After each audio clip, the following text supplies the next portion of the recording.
all kinds of things. Hi everyone, I'm Scott. Welcome to Awaken Hidden Truth. How are you?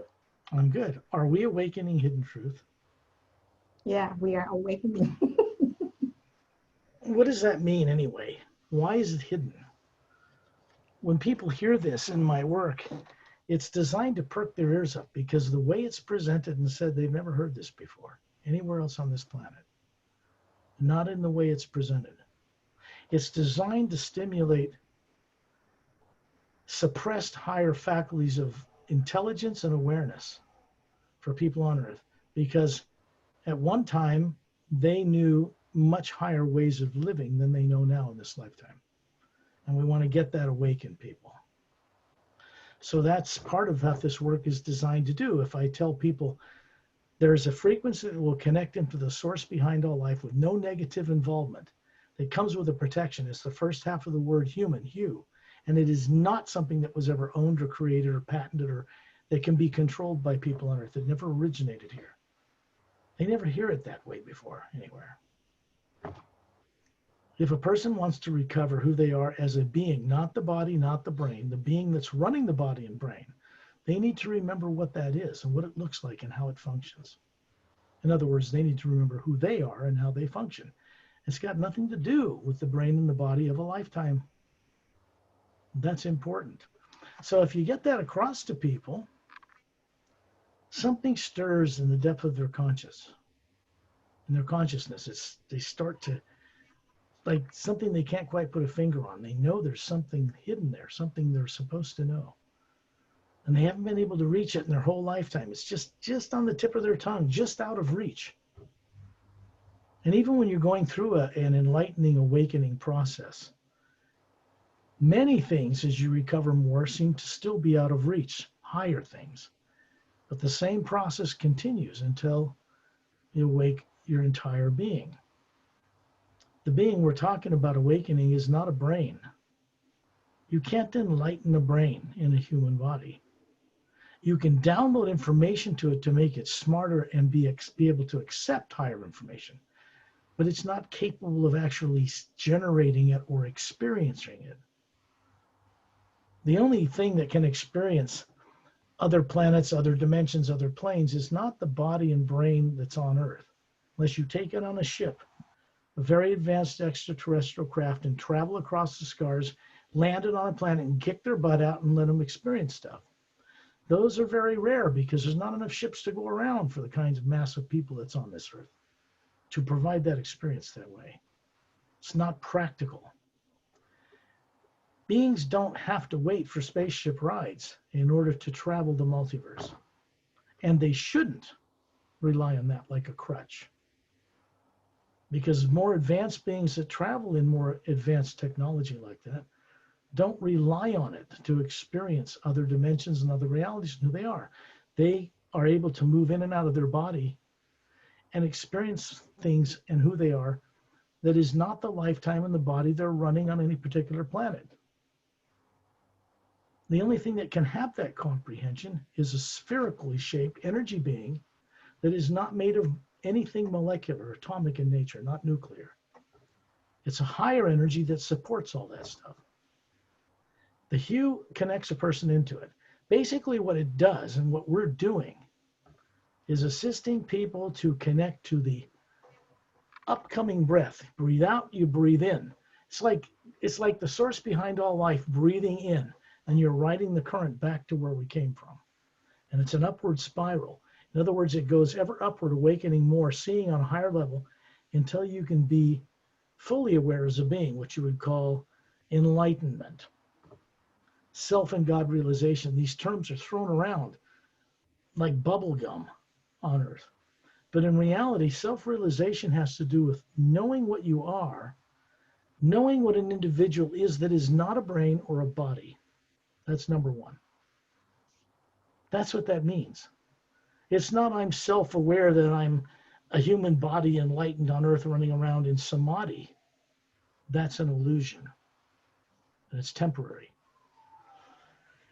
It's I know what I am that's running this body and brain through the pineal gland. I remember now. That's self-realization.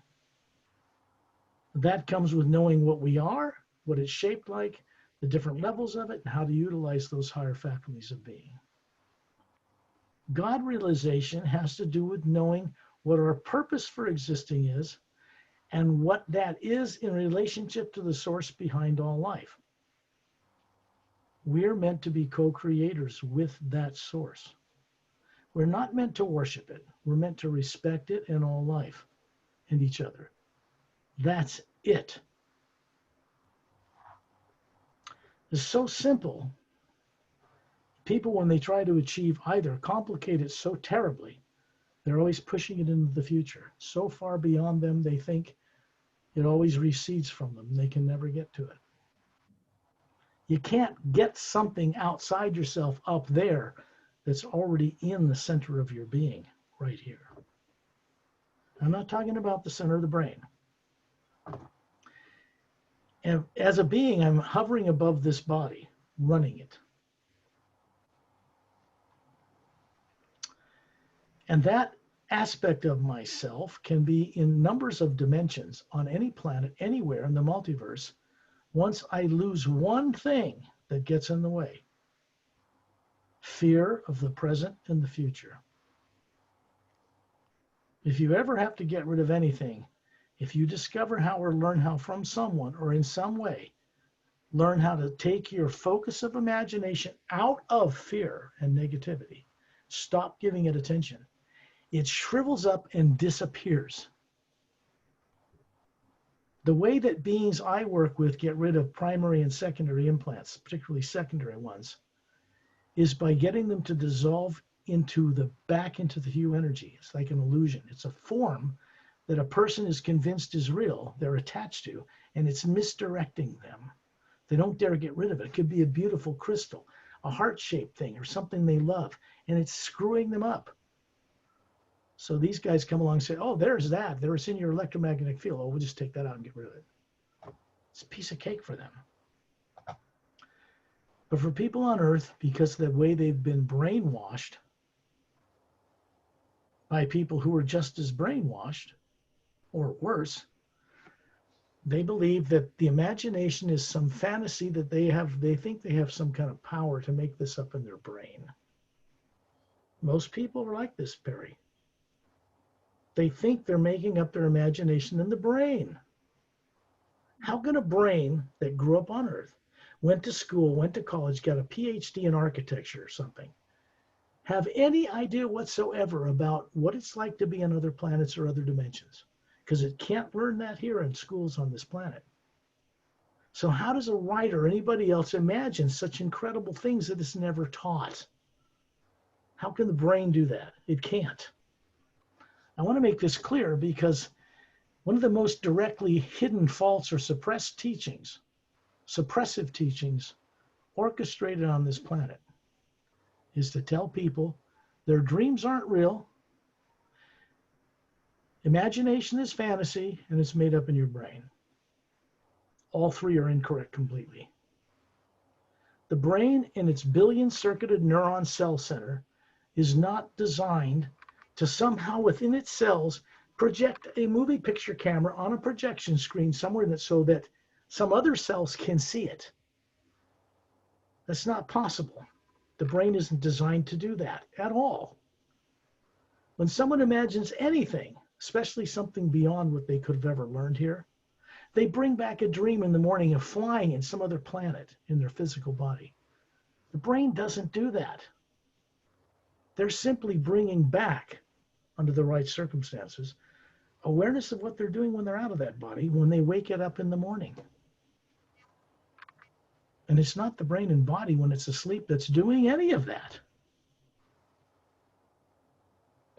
The trance state called sleep means that the pineal gland in the center of the brain is secreting serotonin, making melatonin. It's basically chemicals that, molecular substances that put the body on automatic so it can breathe, heart work, blood work, while you're gone, the being running it.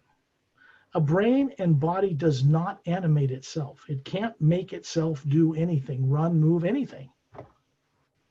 A being has to actually, even unconsciously, which is most people on Earth, make it work. An example, You're sitting in a chair. You decide, oh, I got to have some ice cream. So you imagine going to your favorite place to get ice cream.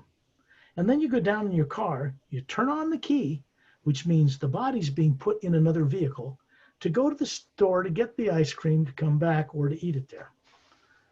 The imagination comes first. That's how the atma, the real being, the spherical being, animates a brain and body, through imagination.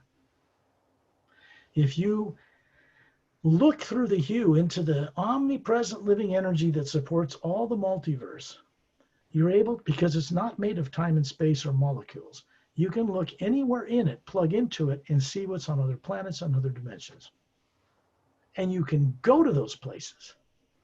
You can put the body on sleep even while you're still fully conscious. That's what higher meditation and higher contemplation is all about. Contemplation is what you do after you meditated and got the brain and emotions still. Many people think that's the purpose or the focus for why we meditate. It isn't. That's just to get things stopped, like the brain and emotions and negativity. So the atma, the real being, can then become very active with the creative imagination by seeing into the multiverse and knowing things with certainty. It takes time to get the body and brain you grew up with on Earth re-educated to accept and not freak out about receiving such higher information it's not capable of comprehending. It has to just humbly accept what you share with it when you come back to the body. It has to be able to accept it in order for a being to run higher faculties through it while they're living on Earth. It's very simple, practical. It is the way that it actually works. The only thing that distorts dreams when people come back to their body in the morning is fear. Most of it's subconscious fear. Fear that somebody will get them when they get out of the body. They've been taught a demon will catch them, or Satan, or the devil, or something. Or some dark extraterrestrial will catch them, and that they know they're going to have to leave it when the body stops working anyway. So they remain in fear until they die. And then when they die, they take fear with them. And that fear is negative, and it creates negative circumstances that surround them. Like people who appear to be family and relatives who convince them, even archangels, go back and get in Earth, get another body, we'll wipe your memory out of kindness so you can try and do it again. It's nonsense. That's misdirection, and it just traps an atma, a spherical being, back in another lifetime with no memory. It's not normal or natural. Fear is an artificially created, by tyrants, technology. Doubt, uncertainty, speculation, fear of the present, fear of the future. These are controlling subconscious programs tyrants use to manipulate people and keep them under their thumb. The tyrants who do it to people have it done to them worse than you're having it done to you. And they're more in fear than you are. They act like if we don't suppress all those people first, they'll do it to us. That's the thinking of a tyrant. It's the thinking of tyrants in world religions. It's the thinking of tyrants in world governments. It's the thinking of tyrants in classified areas. There are many good people in all of those areas. Most of them don't remember who they are. They make mistakes in judgment every day because they're making them based on fear.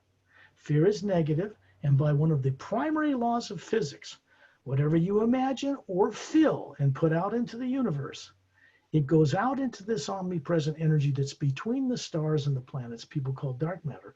It's a pure energy. It is not molecular in nature, and it bounces off of it, amplified. It's like you put something negative out, you make a misdirection, a wrong decision, it comes right back to you through the physical law. Every action creates an equal but opposite reaction. And then when they realize that didn't quite work, then they got to throw money at fixing that problem. Then something comes back, it doesn't work, and it goes on and on and on like this. Every day of the week on Earth, year after year. Over thousands of years. What's the difference between what's happening now and when there was Rome or Egypt? Except we have satellites and cell phones. I mean, so what? People still don't remember who the heck they are, or what they're capable of, or what they used to know before they were born, do they? They don't know. They're busy asking all the wrong questions through subconscious misdirection. For instance, they should be saying, wait a minute, I used to know a lot more than what I know in this lifetime. What happened? What happened to me that put me here? How come I don't remember? Some nice minister or someone head of a church might come by and say, oh, that's God's will. Just accept it. Don't rock the boat. Just believe what I tell you on faith. Don't have experience. That is people that mean well, but they're misdirected themselves. So they pass on misdirection to the people that are following them. They can't help it. I don't blame the people of Earth for the backward nature they're living in, because I know what was done to them. I had to go through recovering it myself against insurmountable odds, when the beings who did it to me were sure I could never recover. I did anyway. Because the atma, the spherical nature of our being that is not molecular, cannot be suppressed forever. It eventually will break through anything that's done to it. Its nature is non-nuclear, non-physical matter. You could put a hydrogen bomb under me as the atma, blow the body up in the whole world, and I'd be just floating there just fine. You can't harm an atma. You can get it, you can torture bodies or do something to it to convince it that it can be the effect of physical things, or program or brainwash it to get it to believe it can't use higher faculties or it can't remember what it knew in another life. Otherwise, they'll be tortured to death again, kind of a program. The fact is that that kind of stuff is no longer being done on this planet to people. That's been stopped. And not by people on this earth. I want to make that very clear. It wasn't the hidden government or classified people, royal families, or anybody else on this earth that stopped that. They didn't have any power to stop it. They were trapped. Something else did that. The negative effects people are suffering from in unconsciousness are still with the people of this planet. And that is what needs to be addressed and corrected before disclosure could even be accepted by them. Before they could actually be balanced with ships coming here from other worlds and not freak out. The point is that people are made to believe falsely that they are the pinnacle of life in the universe. They're made to believe that maybe there's life on other planets by PhD physicists who don't know squat about anything because they work in theory only. They don't work in direct knowing experience. There's classified scientists on this planet that know a science of quantum physics, interdimensional portal physics, and others that the PhDs that teach in academia do not know. It's a crime because they're intelligent people, but the classified people are not allowed to talk to their peers. All of it done in the sense of, it's good for you, we get to know because we're the elite get to know, and the rest of mankind are too stupid to know. They shouldn't know. The people that are doing that are not more intelligent than people in the outside of the classified community. They're just not. And they're wasting huge potential in those beings by lying to them, by deceiving them, by keeping them in the dark. People on Earth are being kept in the dark by people in fear, who are more afraid of the future than the people they lord things over. And it makes them sick and ill and their families because they're using negative energy to try to create positive results. That's impossible, by the way. There's no such thing as using lies and deceit to create positive results. It is negative and it will create unexpected backlashes and energy from time-space that will absolutely undermine people using such things sooner or later. We're not meant to be stuck beings in bodies with no memory. It's unnatural. And the universe isn't going to stand for it past a point. And I can tell you right now, not for all the money in the universe would I ever try to stand up to the hue or what's changing in it that's moving through this solar system, because you can't. It'll just roll you right down and keep moving. So it's important that people understand on Earth, practically, there is one energy in the entire creation. And it exists between all things that float in it, like galaxies and planets and moons and suns, interdimensional doorways between parallel and higher dimensions, the void known to certain esoteric groups and some Buddhist monks, not all, because there's a lot beyond it. Some people don't think that, so they never imagine it. So they never experience more than that. The principle is simple. The atma made of this energy, this toroidal, this 0-point energy, energy of the universe, that is not nuclear, atomic in nature, is comprised of the same energy as the source behind all life itself, identical on a smaller scale. And it has the capability to communicate and connect into that one omnipresent field of living energy. It's one energy field that moves through all the different levels of dimensions and different molecular time rates of matter and planets and galaxies and stuff. It's through all of it. It takes up more of the space, infinitely more than the things that float in. Billions of galaxies is nothing compared to what it floats in. And that goes upward in wider and deeper levels. And it is one type of energy that's behind all of the molecular time rate of what you see on Earth, made of the same molecules as an Earth body. The Earth body will see and perceive with eyes and ears and senses that molecular time rate. That's why I can't put my hand through my own hand or put it through a desktop. They're vibrating at the same time rate. They oppose each other. You mean, it's like you can't push it through there. But if I raise the molecular time rate of this hand over this one, I could put it right through my hand. No resistance. Why? Because two stars in space are so far apart in relative terms to the size of a human being. That's like two atoms. Most of what atoms are just space. Little frequencies of contained frequencies revolving around other frequencies. It's all moving all the time. And behind that is an energy that is nuclear in nature. Some scientists on Earth have figured this out. They know it's not nuclear. It doesn't obey the laws of physics. They don't know what to do with it. So they call it the God particle. Appropriate, I suppose. But it's really the living energy of something that exists in a far higher dimension, emanating from a source, a nexus. And it's supporting everything. We as beings are made of that same energy. We're not made of the material that makes up rocks or mountains or suns or stars or nuclear explosions or bodies or intestines or food or any of that.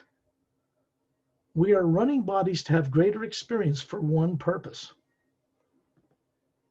And that purpose is to one day be a conscious, trustworthy co-creator with the source itself. That's our purpose for existing. And the purpose for that is to make one day the lower dimensions of time and space that are so screwed up with negative and positive things into mirrors of those realities that exist above the void. There is a purpose to this creation, and it's moving in a new evolution. In the past, the entire lower dimensions of time and space were wiped out.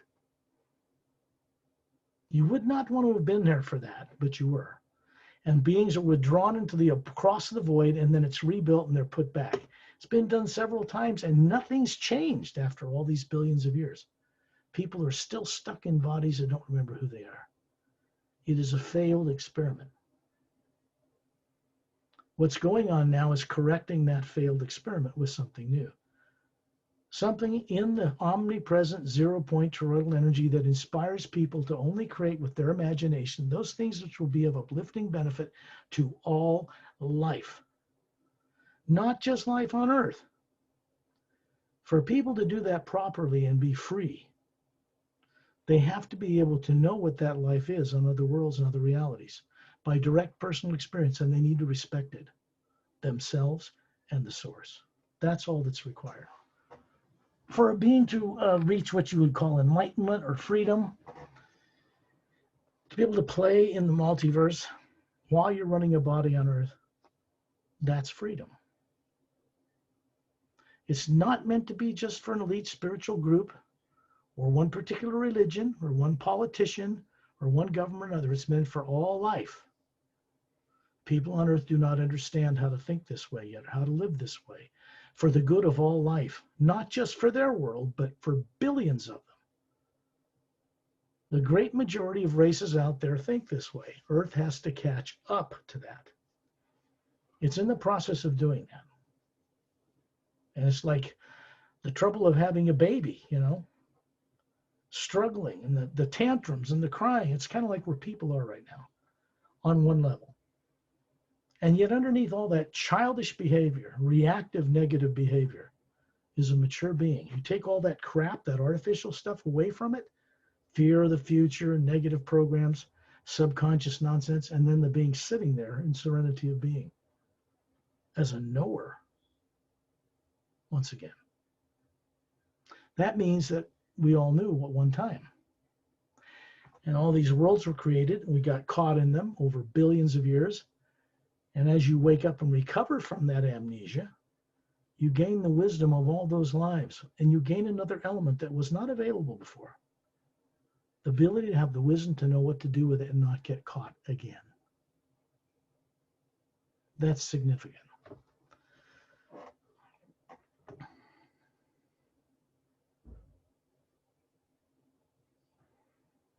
What is the first sound in eternity? I don't mean like a sound of an airplane going overhead or a tree falling in the woods or hands clapping or someone crying or the people talking.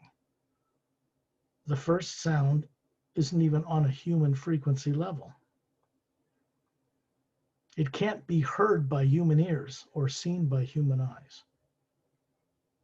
It's quite impossible because the eyes and ears are not designed to see and hear into higher frequencies like that. But the atma running the brain and body, which is spherical, can. And this takes recovering the awareness of this fact.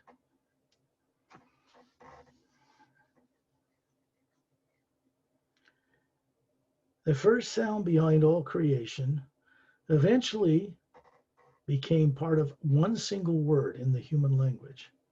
It doesn't have to be in English. It could be in Chinese or anything else, as long as it sounds like you. I don't care if it's hieroglyphics, but it means the same thing. Or if you're reptilian or gray, tall, white, human, humanoid, whatever these races, mantis, whatever they are, they all have the capability in their own way to send out this sound. And it will connect telepathically into a force of energy that is not material in nature and never has been. And that begins a process of recovery. And now what's going on outside of Earth, once that's begun, it is not reversible. It's one way. The energy I'm speaking of is not part of the dual nature of the lower worlds of time and space. It's not positive and negative, white magic and black magic. It's not any psychic stuff. It's not any of that stuff. It's the energy before and behind all that. And it's changing. Okay. Do you think there are any questions, Perry, before we go on a journey that anybody's written to you or people you know may have? No, we can go on journey. And during the journey, I will turn off my video, okay? And I'll be back once you're back from the journey. In case you go to sleep, people will see you drooling on yourself. I know. It's okay. Thank you.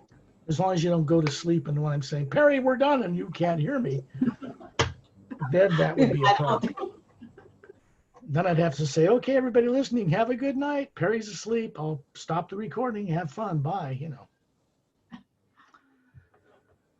I don't know all the details of all the people that hear these little shows we do that end up on your YouTube channel, but some people in unexpected places have heard them.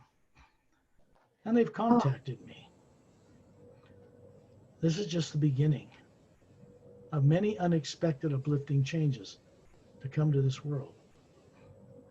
Everyone knows it needs it.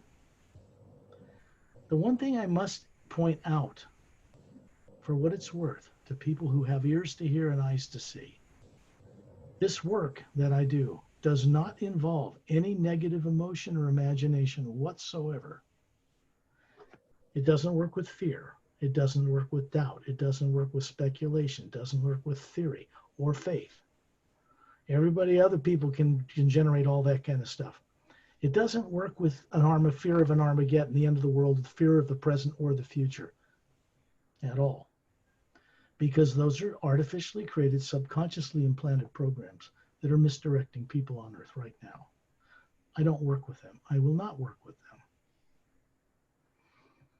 The energy I work with goes one way through me and around me, and it's moving in one direction through the universe.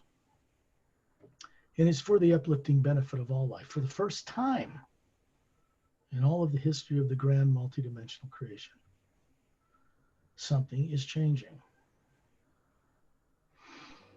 Now, these are just words, but what's important is that people who cross paths with the hue in one way or another come to understand that they're being linked up to a return journey home. And it's meant that they go back to that home while their physical body is still alive, if possible. If not, then they'll continue that journey without the physical body and move on through it until they are recovered as beings. Scott, can I share my experience before we go on journey? Sure. Yeah, absolutely. Yeah. After doing so many shows together and with all my direct experience, and Scott always mentioned that we become more intelligent. This I have to accept it and admit it, that we can learn things easier and faster, to understand things deeper. Like, it's amazing. It's just happened like this. You guys have to go on many journey and experience yourself. That's all I can say, I'm glad you brought that up.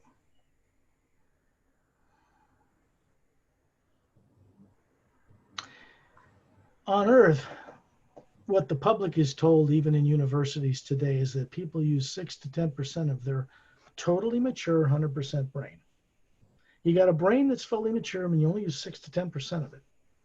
Does anybody find that to be really backwards and wrong? Why do people only use 6 to 10% of it? It's not because there's something wrong with it if the brain isn't damaged. It means that the being isn't using but a small fractions of its capabilities and higher faculties through that brain. That's all that means. They've forgotten or been suppressed, or they're afraid to use them, more importantly. So they don't.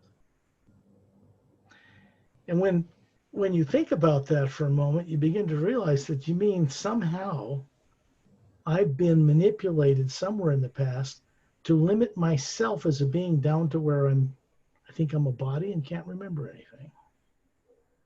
Tyrants get people to trap themselves by getting them to create negative and positive things, two opposing forces in their imagination, which grounds their energy to the earth and binds them here. If you take a focus of imagination away from positive and negative, good and bad, and just pull out of it, stop putting energy in it, it turns off. Just like punching a key on a computer keyboard. I'm ending that program. Click. It gets its power, like you plugging a light into a wall socket, from the core of the being running that body and brain. That's where it gets its power from, to suppress itself.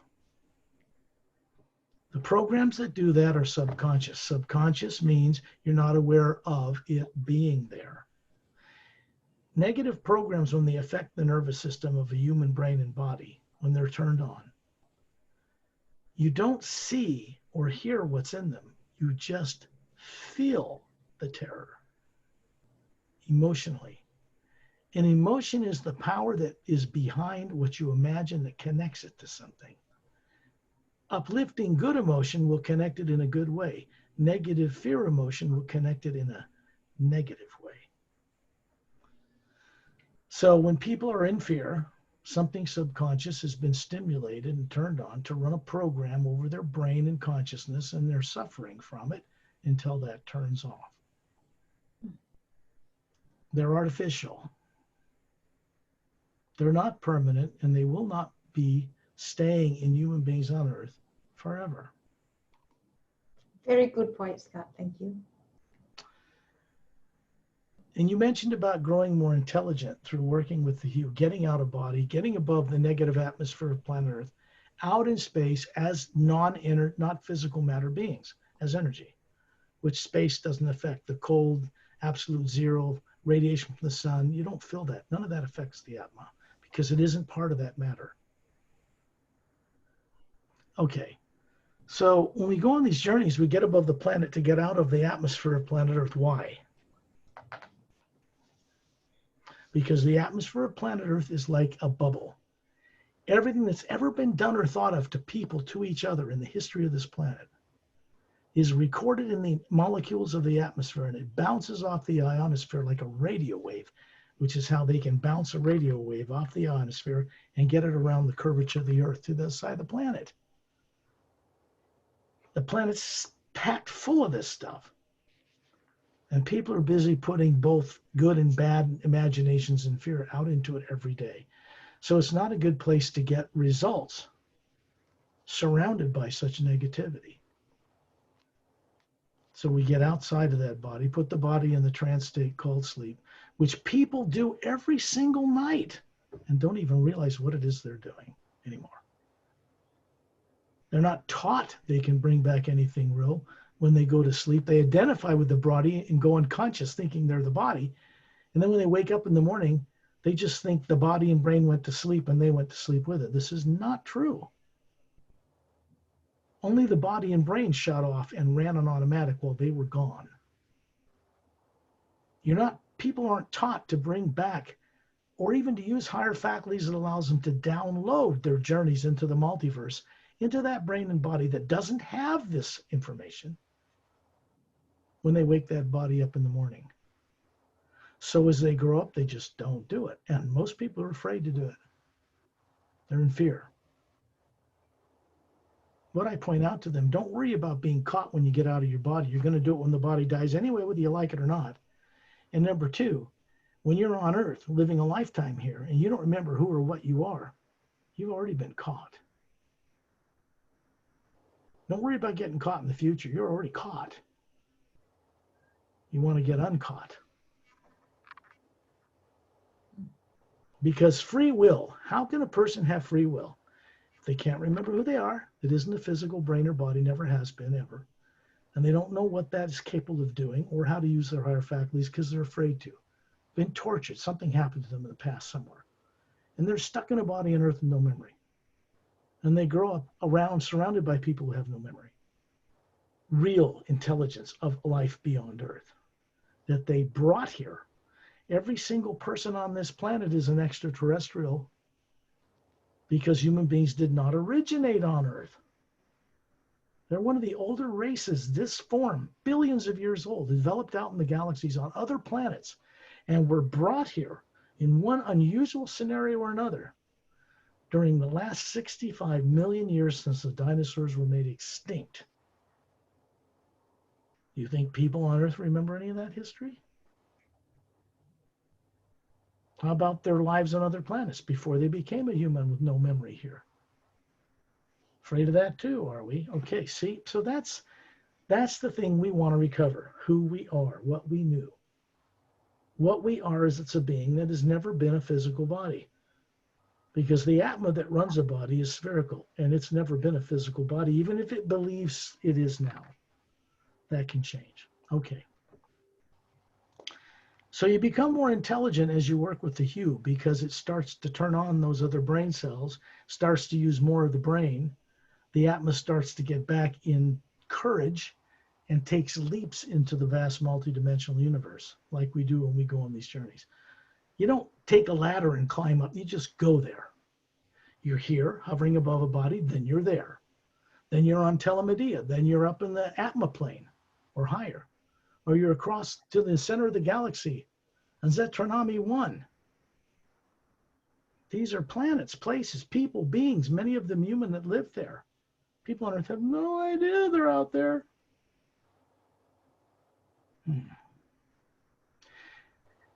Their destiny is not Armageddon. It's to remember all this, actually, fortunately for them.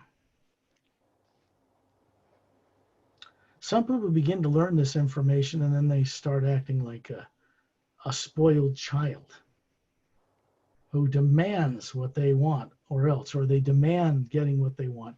They try to use power, or they try to force something. They think using negative things will get them their way. It won't. It is always mirrored back to them, and it can destroy them. So the new ray in the hue works this way. Let's say somebody throws some negative energy my way or your way. Before it gets anywhere near us, it's reversed and amplified because of the energy that's coming through us. And then it becomes a teacher. It's not meant to harm anybody else. It's meant to snap them out of their mania. Right?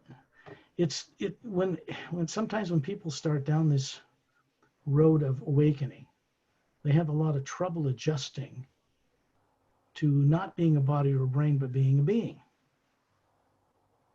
And they run into some conflicts of interest this way. And it's a way that they have to work these things out with very advanced beings that help them in order to cross over that threshold where all negative nature is put away.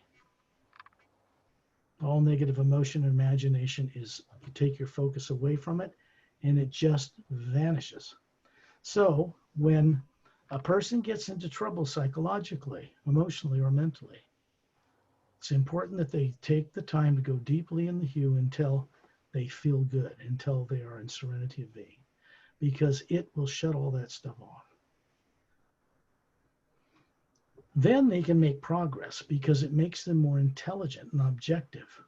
They can see things without fear misdirecting their decisions. No one's going to be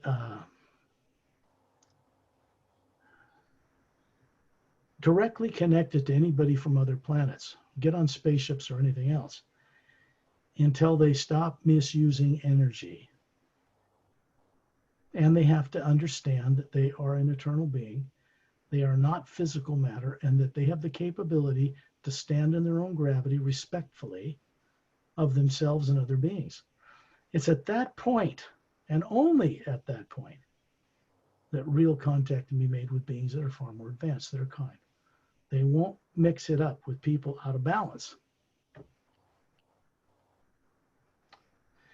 I say this because it's meant for the good of people. I say it because it's true. And each person will find it out under their own direct experience anyway. The misuse of energy, how has it worked now? Well, in the past, people would simply be destroyed by that misuse. Today, it works differently. It can be educational, uplifting, even life transforming, if they'll work with it. The first thing is to shut down anything subconscious that is causing them problems and harm. And that's done through going into the hue sincerely until all of that negative stuff, and you know this, Perry, it just turns off, it just stops. And you feel good, you begin to feel even healed. You don't feel pain in the body for a time. And it builds, the momentum of this builds on individual experiences in life and changes the way people experience things in life. So I want to put that out there because it's meant for the uplifting benefit of all people. And I'm saying it to all people. I practice and work with the things I share with other people. And I am on this earth in this body and have to work with the imagination so that it is not channeled in negative ways. I don't want to experience the repercussion of negative thought. I already know what that does. It comes back and bites you right in the ass.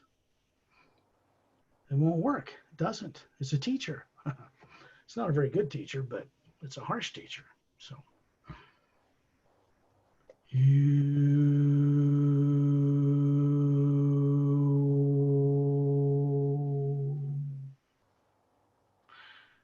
what is it I'm doing when I do that? Just making a nice round sound out of my mouth with vocal cords? No. I'm demonstrating telepathically what it sounds like to hear this without physical ears and eyes. What it sounds like running through the multiverse when you're out of your body as a whole round soul or atma. People have wondered for ages what they look like as what they call soul on earth, and they don't know. Most people really don't. They think of it as maybe it's a higher kind of light body, looks like this. It isn't. They think that this body was made in the image of the Supreme Being. It wasn't. What is made in the image of the source behind all life, or what is comprised of that same energy, is spherical. And it is things like planets and moons and suns and stars are round generally. They're round because they're made in the image of their creators.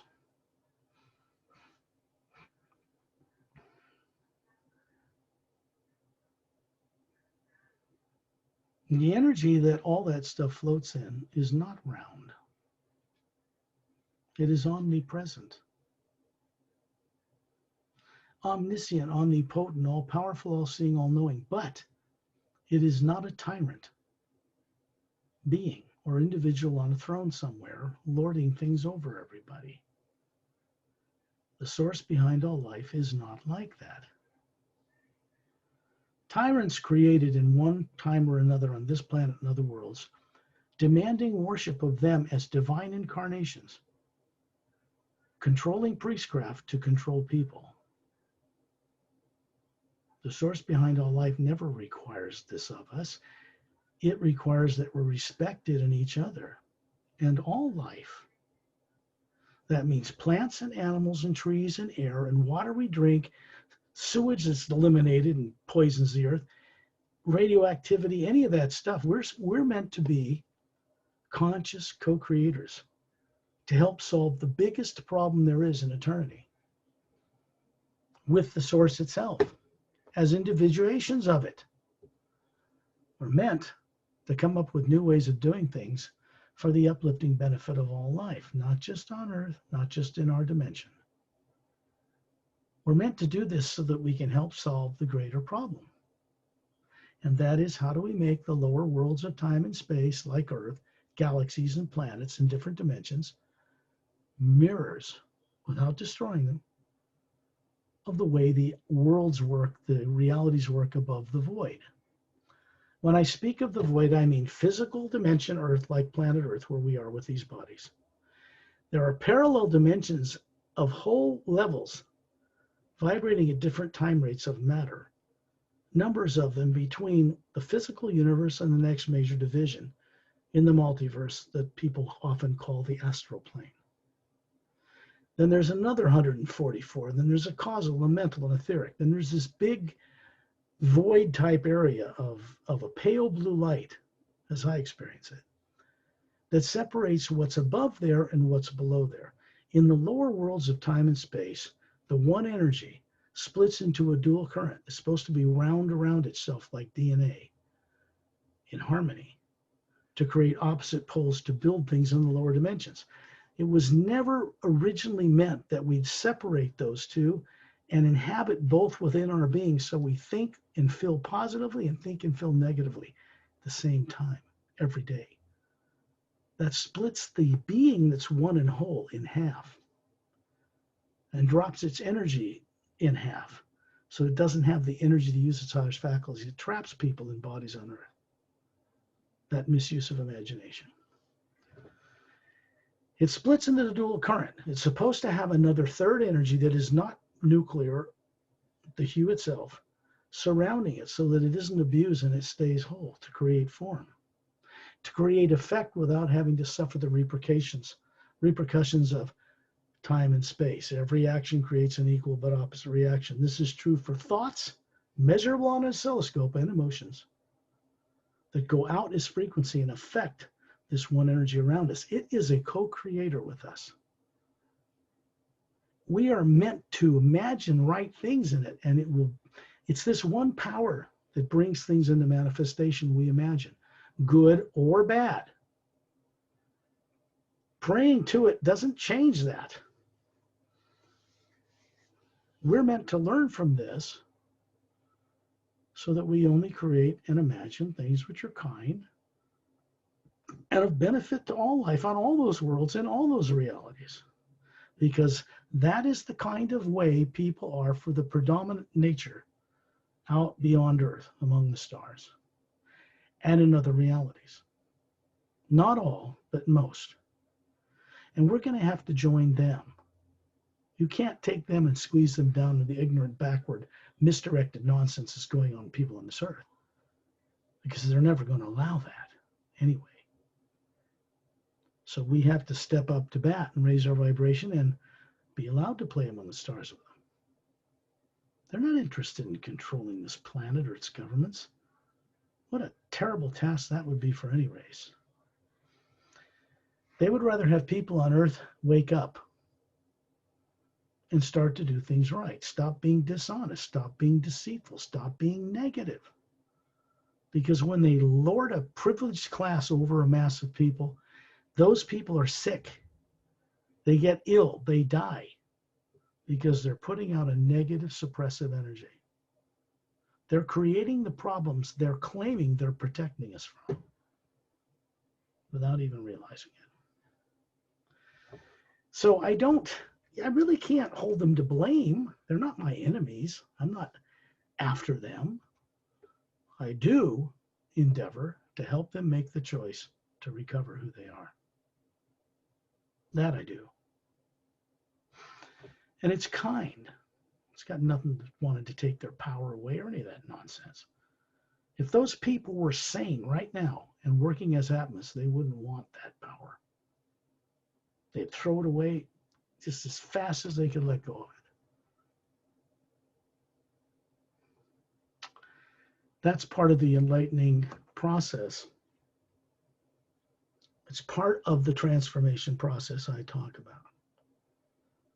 When people first hear about my work, they probably think, many people I know had thought, that perhaps I make it clear though, that I'm not about any negative nature. I'm not fighting royal families on this planet, the classified governments, military industrial complex, Illuminati, or any of them. That's not why I'm here. I'm here to help get this process going for all life, none exempted. That's a tough job. But I can tell you I'm not anywhere near any kind of way, shape, or form alone in this.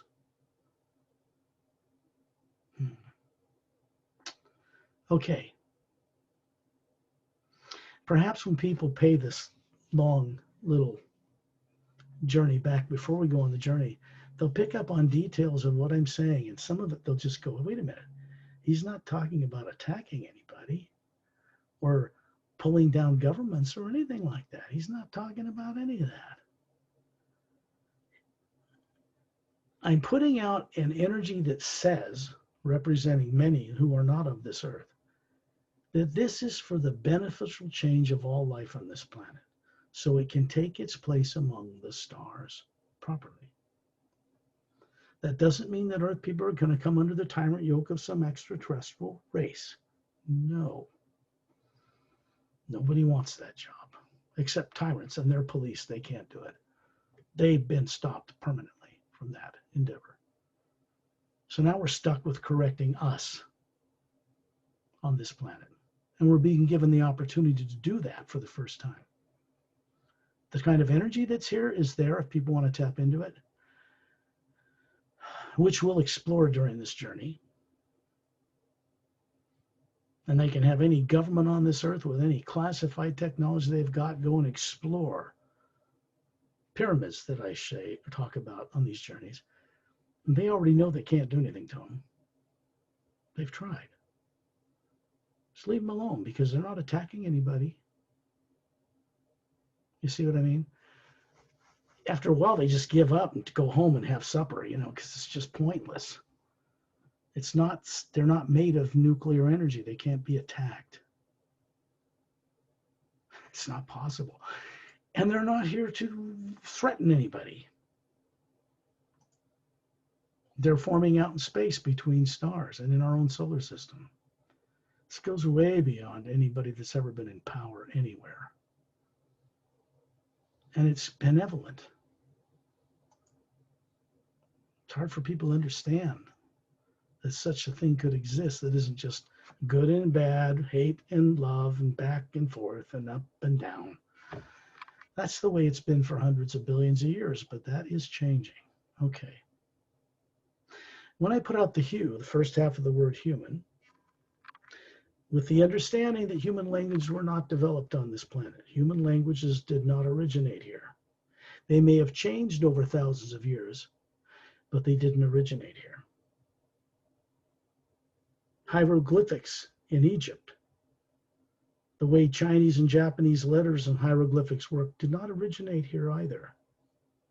In ancient China or ancient Japan, they were brought here. From worlds, whole world systems, many world systems that have that type of race on them that use that kind of written script. There's also a galactic standard out there that's used to communicate, like English is used so much of the world now. English and French and other languages derivatives of ancient Lemurian, which is a derivative of galactic standard language.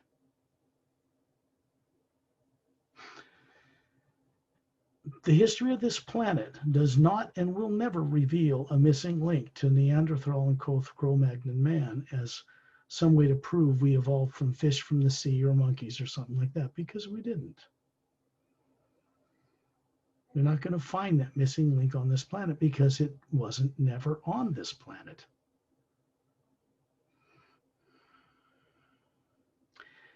When an individual like you or I as an atma begins to recover what is stored in its own atma memory, it begins to remember and know all this again, and naturally a person becomes more intelligent. Their IQ goes through the roof, and they're not interested in power, because as a being wakes up, they realize, as I have, that one individual atma has no power. It lives and moves and has its being in the one power. And it's the one power that we imagine and that creates what we imagine, brings it into reality.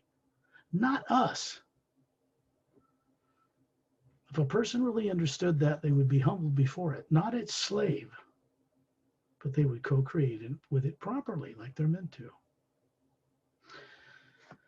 I put out the tones in successively higher pitches or tones in order to assist people to put their body to sleep like they do every night. But not just the physical body they're aware of.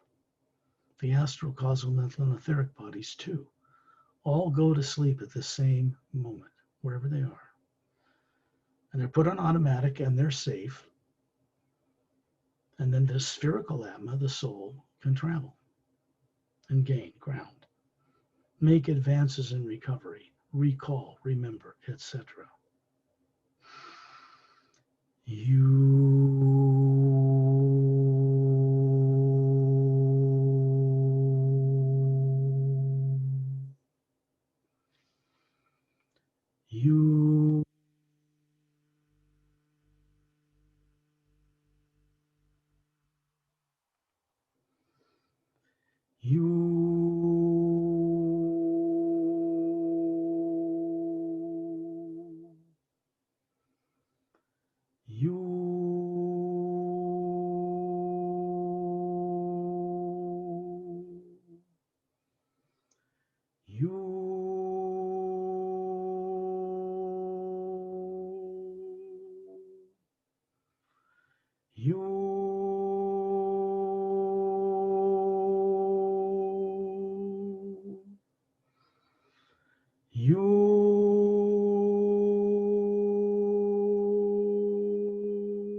When this is going on, as a spherical being, I am above or outside time and space, outside this body, sending this sound emanated from the white core of my spherical being into the omnipresent golden white light that is the energy of the universe. 0-point toroidal energy is not nuclear or atomic in nature. It is the energy that is behind, smaller than, and supporting all that is nuclear in nature on multidimensional levels. There are beings who man a post within the multidimensional universe, such as the doorways between parallel and higher dimensions. They protect them from having diabolical beings run havoc through them and destroy creation. None of them bar anyone from traveling through these interdimensional portals to experience all they wish, unless you're negative in nature. This is the way the universe was created. I'm not a fan of, nor do I support, any kind of negative and positive belief systems, nor the worship of a divine source. I do not worship any other being or put any being on a pedestal, nor will I tolerate or encourage anyone to do that to me. I'm an atma, like anyone else. The source requires that we respect it, know it, and each individual atma awakened is capable of knowing and understanding this source behind all life, comprehending it, co-creating with it, and understanding the nature of the multidimensional creation, to explore it, to circumnavigate it. The people on earth are capable of this. They just don't remember it, and they're afraid to remember it. Fear. Fear is artificially created in a history, in a lifetime before they were born on earth. And they're terrified to remember that.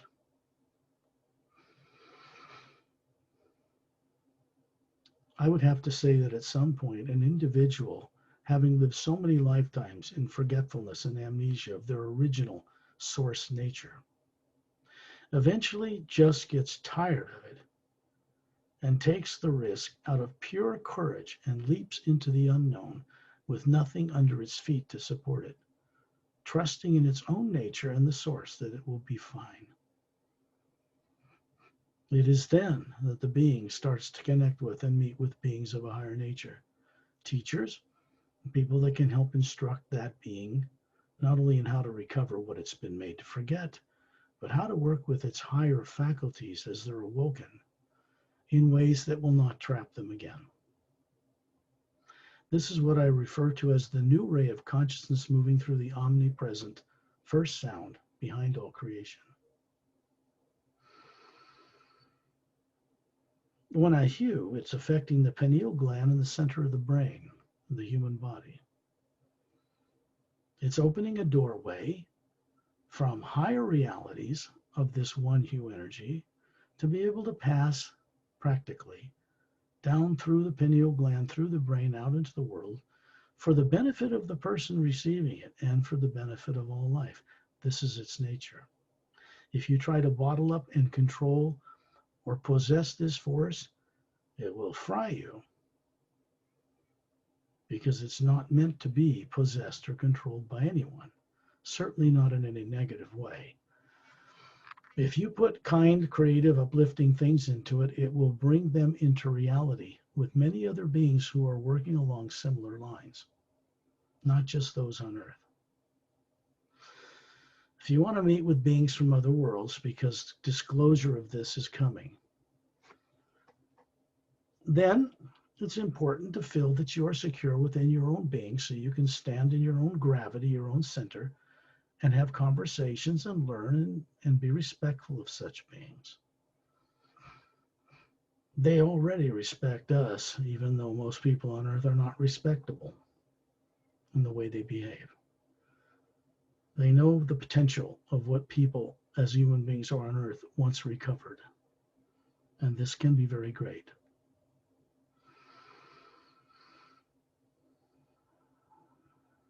When you put your body to sleep at night, understand that it does not do that to itself. The human body does not put itself to sleep. The brain doesn't operate on automatic, and you just have to go along with it. The atma, you, part of your higher faculties are on automatic, but unconscious. And this might be true of the bodies you have living in planes above here that is linked to you here, like your astral body, where all emotion moves matter around there. Physical effort moves matter around the physical planes. Emotion moves matter around the astral. And different waveforms move matter around in successively higher primary divisions, like causal, mental, and etheric planes. The void. The energy above the void is pure positive. It has no dualistic nature. There is no time and space as it is created in the lower dimensions.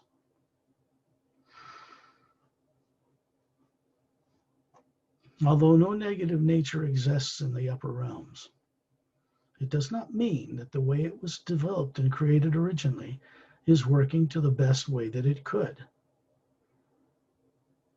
The lower dimensions of time and space are a grand experiment. And one of the things that's gone wrong with that experiment is this idea of good and evil. When the imagination is split and the atma is putting energy into both, they are opposing forces that neutralize each other. Remember this.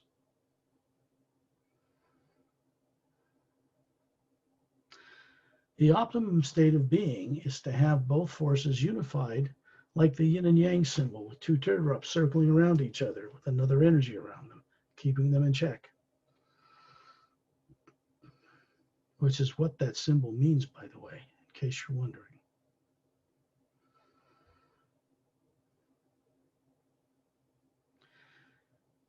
When you put the body to sleep at night, you unconsciously, for most people on Earth, are causing the pineal gland, the center of the brain, to secrete a substance called serotonin. And then melatonin is made, and what it does is put the body in a trance state. What it's doing is making it so the body will breathe and blood circulate, heart work, while the brain's turned off pretty much, asleep in a trance state, and you're gone. Keeps it running.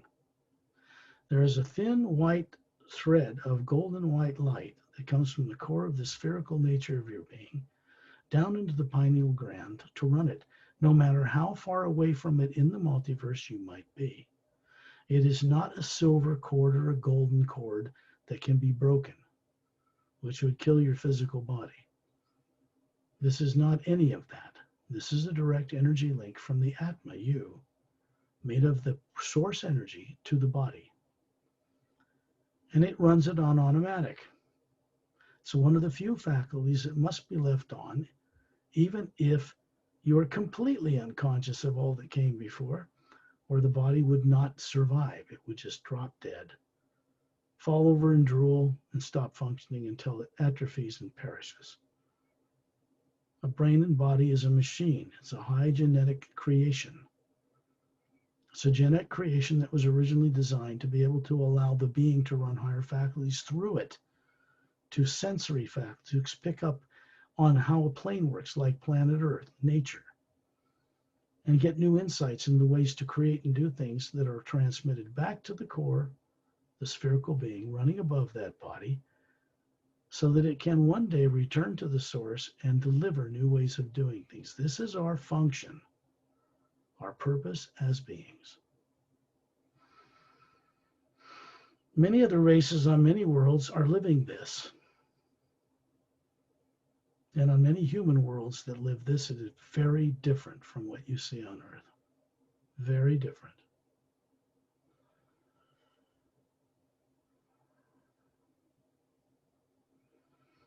On Nerexalum, which is clear across, let's see, 500 light years away or further, out in beyond that area we call the Pleiades, Plaharan, or whatever you want to call it, in our Milky Way galaxy, is a world where I once grew up,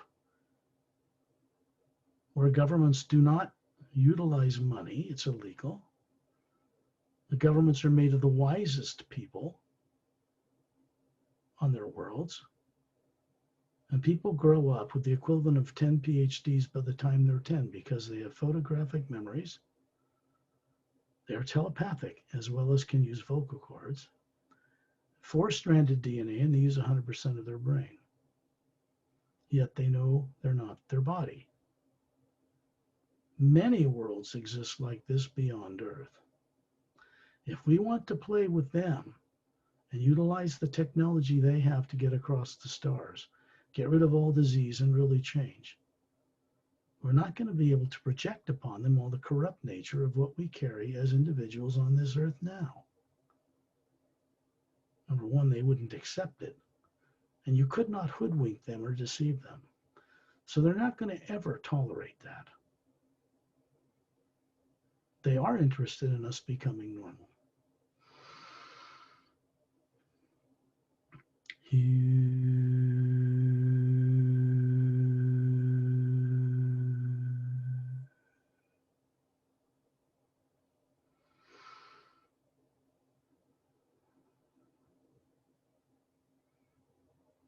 I would have to say that I am an emissary of something new that's been brought into creation in the higher realms above the void recently that makes it possible to change everything without destroying it for the first time. Be above your body near the ceiling, looking down on it as a spherical being. This is easy. Use daydreaming. That's right. Just what you do when you're idly sitting there in a chair looking out the window at home with a cup of tea and you're thinking about being on that ski trip or in the mountains or on the beach, maybe even on another planet or on a spaceship. When you can see that with the eyes open or closed, it's not the brain that is seeing this. There is nothing in the human brain within itself that can project like a motion picture camera what you're seeing on a movie screen so you can see it.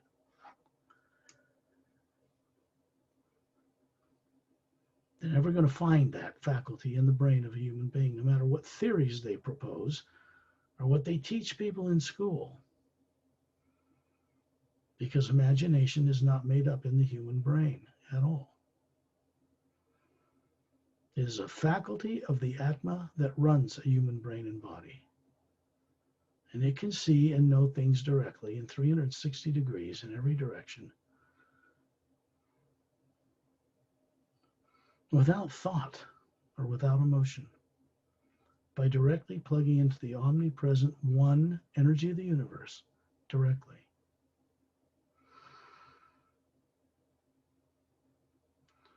All the secrets of eternity are there to be explored and recovered with knowing certainty.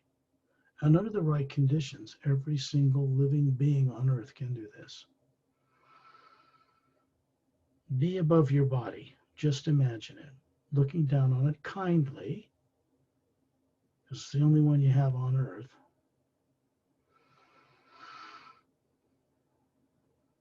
And when you look out through your eyes, well, not your physical eyes, but your perceptive capabilities, you can see through the roof of where you live, and suddenly you find yourself at 10,000 feet in the atmosphere, hovering up there in the clouds on a rainy day in the sun. You wouldn't feel that anyway. And even at night, you would perceive that everything is lit up because the atma provides its own light. And you can look down on that house right through the ceiling and see that a spherical aspect of you, just like you at 10,000 feet, is hovering there above that body. The atma is multi-dimensional in nature. It can be on numbers of planes of time and space, and or in the higher realities above the void simultaneously. It will be aware of itself on every plane, depending upon where it puts its imagination or focus of attention. It's just that simple. The hue connects an individual into the omnipresent energy behind and supporting all that exists. It is a telepathic link. It is not a psychic link. It doesn't have positive and negative in it. It can't be white magic and black magic. None of those things will work in it whatsoever. The pure nature of each being, individual, is comprised of this energy, and only it can communicate directly into this energy field.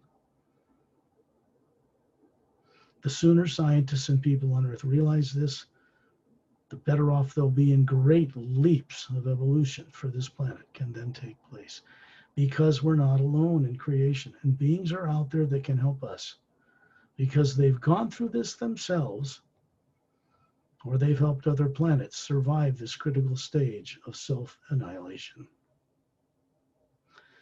Galactic history should be in the awareness of each person on Earth, but it isn't. So how can people on Earth claim they have free will and that they can make good decisions when they're terrified of the future? How can a person claim they have free will if they can't remember who or what they are and what they're capable of doing when they don't have a body or a brain? Be in space above the planet. That's right. Just like daydreaming, imagine yourself floating in space, further out in space from Earth than the space shuttle ever flew, and further out than the International Space Station is. And in space, as a spherical being, not made of matter, but energy, you don't feel absolute zero or cold in space. You don't feel radiation from the sun. You're perfectly comfortable floating there as a spherical being. And when you look at what you think is the black void of space, when you see Hubble telescope, time-lapse photography, radio telescope images of infrared, ultraviolet, X-ray, and all these other levels of light speed, let's put it that way, you begin to realize that there is no limit to the speed of light, except the ones that people can see with their physical eyes, because the eyes can only detect it moving at 186,000 miles per second. It is not so limited. People want to master travel between the stars and play with people that are already out there. We're going to have to learn how to play nice and play correctly. It's just that simple, or we will not have any future in space exploration. Why? Because space is already occupied, predominantly by more advanced races than us. Many of them human, but not all. Other galaxies have vast numbers of such races. Now that's the tip of the iceberg.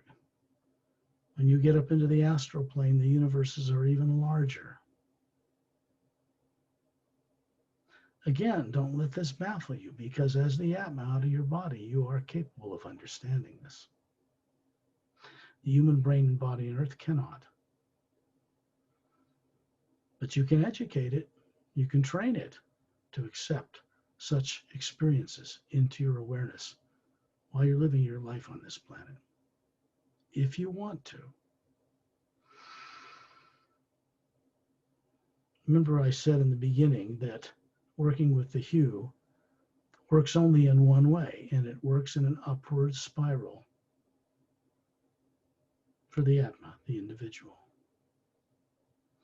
Its destiny is returned to the source from whence it once came, which beings have not been fulfilling in many billions of years.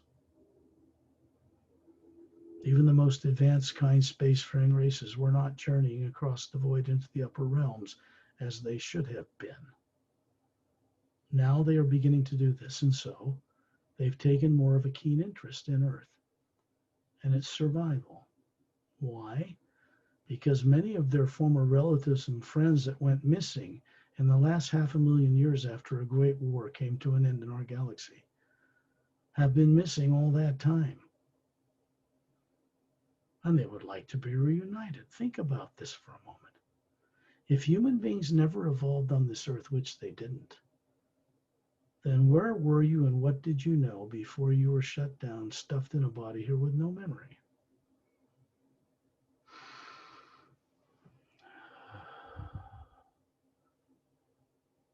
In space, we're in a circle of beings. Perry's there and I'm there.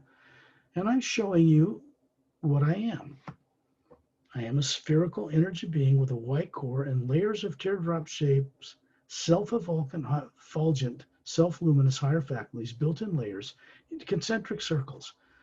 It goes from white to yellow to red to orange to red to blue to green to lavender, violet, kind of a golden white light around it. It floats in the form of a sphere. We're floating in space, and when you look at space from you, it's not black at all. It's a white golden light packed thick in all that space that supports planets and moons and suns and stars and galaxies. And it hums. The physical universe, it sounds like rolling thunder, not threatening, but deep and gentle. You can feel it vibrating the white core of your being because the energy that's surrounding you is made of the same stuff. It's a conscious, living, one single, omnipresent energy. The more advanced races that work with travel between realities have to work with this understanding, with this non-physical energy, if they want to advance very far at all. There's no such thing as a nuclear-powered, warp-driven ship that will ever exist in the future of this planet. Such things are illegal. Radioactive things that can kill if they get out of a lead-lined box are not tolerated out there. They use other forms of energy that are stable. And they have to use forms of energy that can channel this omnipresent quantum physics type of higher thing and understanding through their devices. The ships get from point A to point B without using energy or polluting anything. Understand this. Talking about the most advanced races, that not problem. The tyrant races are not a problem for them. The most benevolent races did not wipe out tyrants when they beat them in a war 500,000 years ago. They struck up a treaty. A kind of Cold War has been going on ever since. There are no wars taking place out in space in the Milky Way galaxy, as some people are putting out in the world. If there were, you wouldn't be alive. The world would have been destroyed or in the middle of a battle or something.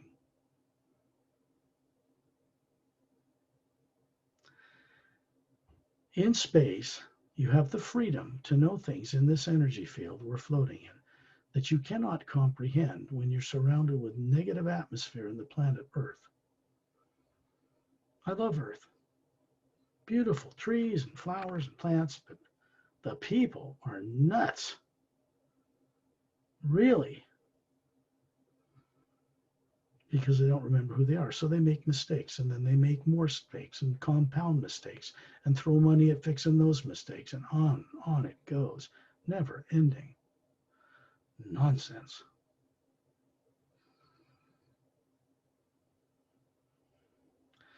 To fix the problems this planet is undergoing, meaning the unconscious beings here, is going to take the assistance, and I mean massive assistance, from friends from out of town, meaning off-world, who are not bound by and not have grown up by the negative influences we have. We're going to have to trust our true nature in order to trust their true nature to see us through this properly, and they will. But they want us to request it. They're not tyrants. I'll introduce you to a friend I always do on these journeys. His name is Ambassador Turalyon, and he is human, or was. He's of the Say-Rays race, S-E-R-A-S, pronounced as if it's spelled S-A-Y-R-A-Y-S. They have 8-stranded DNA, or they did. We get our DNA from them, originally, out in the multidimensional universe. They did what's immortalized their physical bodies over 1 billion years ago, not on Earth and not in this galaxy.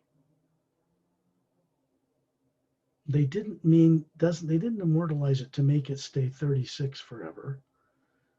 They dematerialized the nuclear structure, the DNA structure, and stored it in one of their higher faculties as a spherical atma.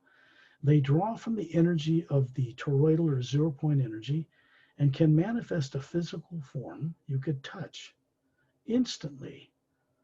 A light grid checkerboard pattern is formed around the DNA, and then the energy is drawn from the one energy in the universe, and they build a body around it and then use it to carry out a mission.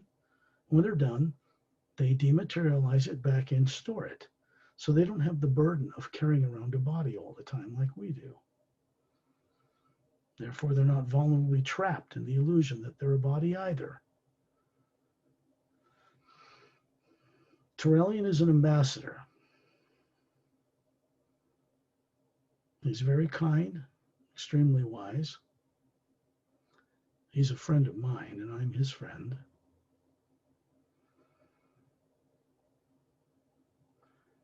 A billion years ago, when they did this, their whole race did this. And they hadn't been known or been around in galactic history for more than 500,000 years. Kind of stepped aside to see what we would do. Let me explain. They helped develop higher genetic body forms like human, humanoid, and many others up to a spacefaring capability, and then stepped out of the arena down here to see what we would do with it, because that's free will. And I think everybody knows we didn't make a very good job of it. Now they've recently returned to the scene because, as I said, we get our DNA from them. So do many of the races originally. They were instrumental in seeding humanoid and other lives on worlds in the physical galaxies, all 144 parallel dimensions, and in the astral plane as well. Their craft were capable of traversing between both realities, and I know of no other race that's ever been able to do this, except maybe the Oceanians. If they do it, they don't talk about it. So Turalyon doesn't have a physical body anymore that he trucks around like we have to. But he's showing you here in space, as we hover around him, all you on this journey, standing there 18 feet tall with slightly curly, wavy blonde hair, pointed ears, big blue eyes, bigger than a human on Earth, kind of a white tunic, kind of bare feet, standing there in space in a form that is flawless.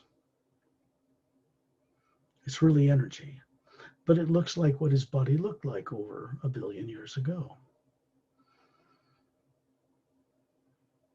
Twin-stranded DNA humans on Earth get this DNA pattern from them.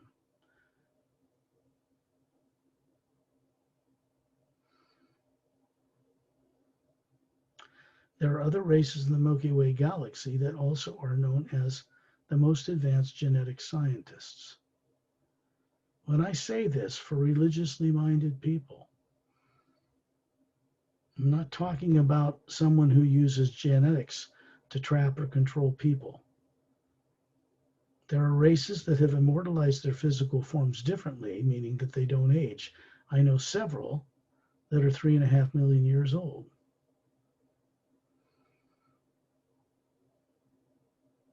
But they aren't trapped in the illusion of being bodies, so they are out of them or in them as they see fit. These are the kinds of beings that we could have correspondence with when this world grows up a little bit better, so to speak.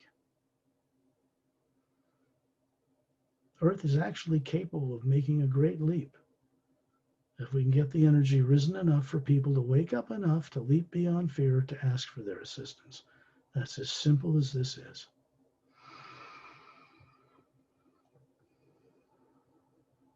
You can see me hovering beside Turalyon. I'm only like, what, 5'9.5"? Compared to a guy 18 foot tall, he's looking down, smiling at me. He's got two hands up with thumbs up, the golden white energy about a foot out around each fist that is supporting a stable energy for us so we can leap into greater change more quickly, more efficiently. And I'm hovering there as a spherical atma, just like him. If you look above his body, you'll see an atma hovering there, spherical. And my body looks to be about 36, perfectly, flawlessly healthy, as does each one of yours, hovering in space, standing in space in front of the sphere that's running it. Both are you. This is so we have a way of identifying and recognizing each other on these journeys for now. It's practical.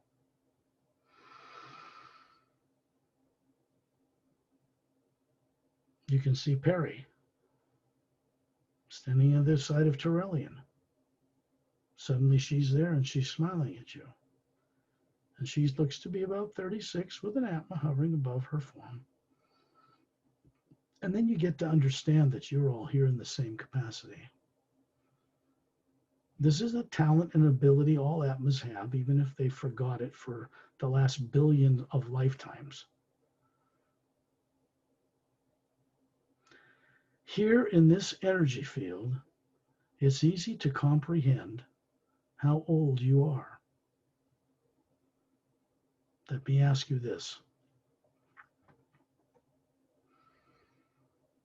If you, the real you, the atma, is comprised of this source energy, existing in a realm far above some esoteric groups called the void, far beyond it. And those are energy fields that aren't of time and space and not made of nuclear material at all.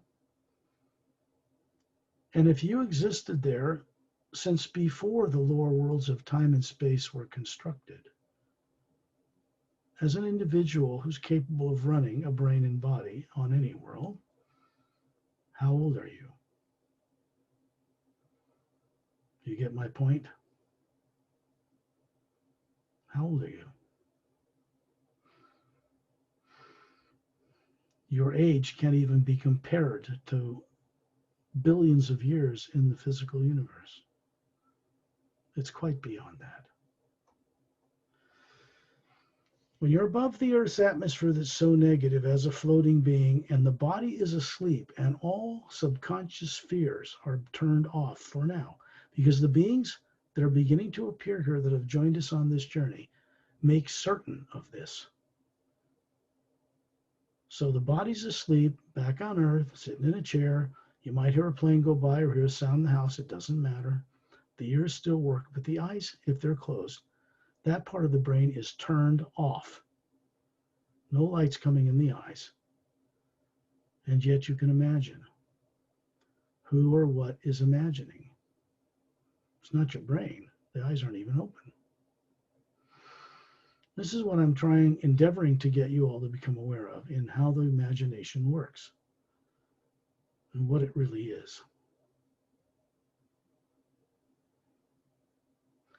You look down on Earth now, Turalyon's pointing to it, and you can see we are floating in a white, golden, brilliant light, thick. Yet you can see all the billions of stars in our galaxy, superimposed, floating in it, clear as a bell. Behind it, supporting it, is this white golden light. And you can see the polar ice caps of Earth. And you can see the barren meteor crater covered moon that does not turn on its axis, has little gravity as it circles the planet Earth. It always shows us the same sign. So if you want to have a base and do secret things, you put it on the backside that never shows its face to Earth. And it cannot be detected. You ever wonder why they told people we never went back to the moon? Ponder it properly from here and you'll get the understanding.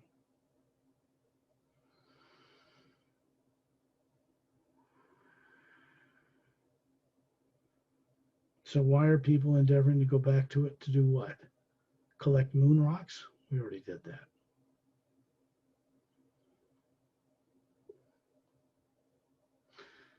The fact is, for people to travel any distance, even from here to Mars, takes 2 years each way in the most fast rocket. And people would not survive the journey. Their bodies would atrophy in zero gravity. They wouldn't have enough energy if they survived 2 years to even do any work. So you see, to go further, we have to use things like artificial gravity and technologies that are more anti-gravitic in nature, that work with the 0 point energy, the energy of the universe. It's very simple, really. In space, you can see the ice caps, you can see the oceans and land masses. We're far enough away from the planet. You don't see individual cities or roads. You just see land masses and ocean and polar ice caps. One atmosphere surrounding one planet where it is absolutely not possible for all the types of races represented on Earth to have evolved there in one energy field under one sun in one atmosphere. That is not possible. So you have to ask yourself, where did such races evolve originally? And then you begin to remember. My work is all about helping other beings and all life recall who and what they are and why they exist. It is not about spaceship rides. That will come in due time. No one on Earth that is not prepared to be balanced in their own gravity and have some wisdom about who and what they are would be brought on board a ship of more advanced races at any time. It wouldn't do them any good. They have to be balanced in character and emotion, and at least have their primary subconscious drive shut off. Best way to do that is to get out of body as the atma, with friends from out of town, meaning off-world, that'll see to it they remain off. Then you operate as a mature being amongst the mature beings. That is the simplest way I have of putting this.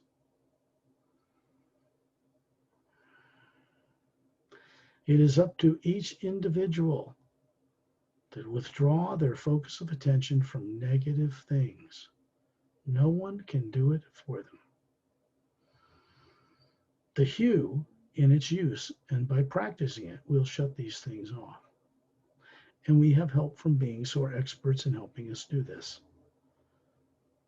When you look at Turalyon standing in space, and Perry and myself, there are other beings now appearing here.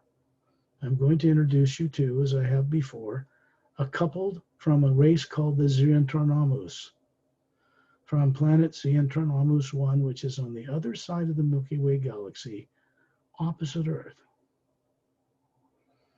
It is a planet 4 times larger than Earth, no polar ice caps, with 3 moons at different distances the size of Earth, all with life on them, all with no polar ice caps.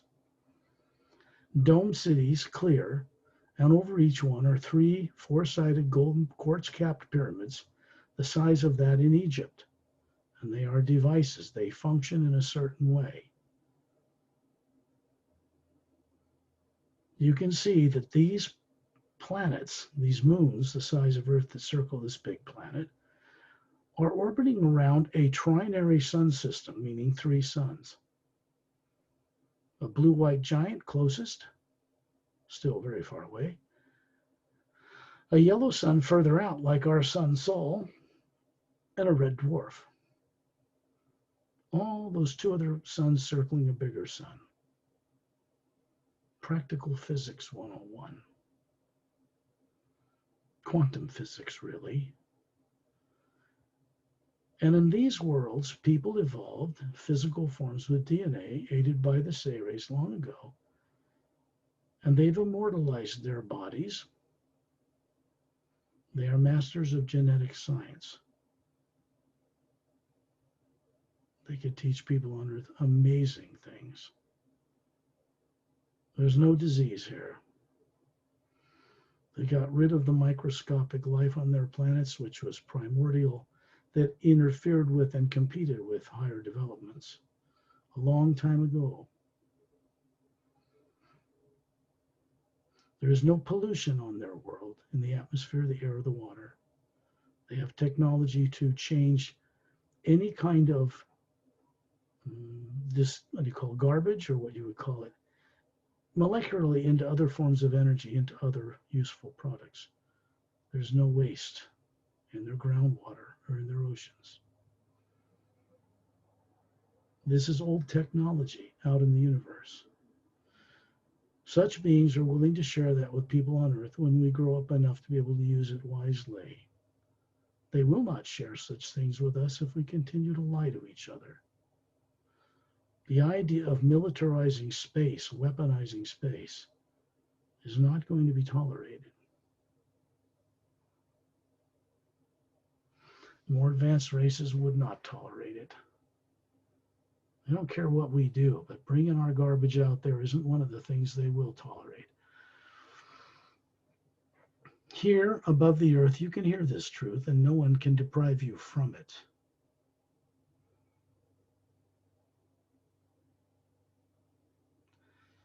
The Xantronomist couple standing off to the left in the circle by Turalyon, and we're surrounding them, all of us on this journey, whoever you might be, wherever you live on this earth, in whatever field of endeavor.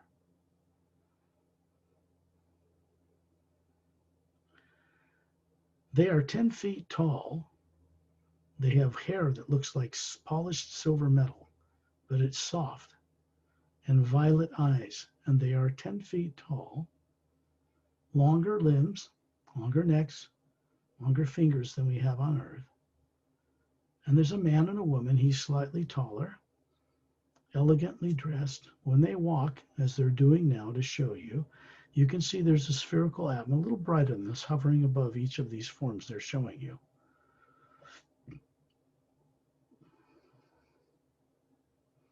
When they move as graceful as swans in water. The body forms they're showing you here are pure, about 36, just like yours. But on their home world, their bodies are about 36 in appearance and look just like this as physical forms. They have more strands of DNA than we do. It is possible for humans on Earth to get back a normal 4-stranded DNA cluster. The technology exists to return this to people of Earth at some point.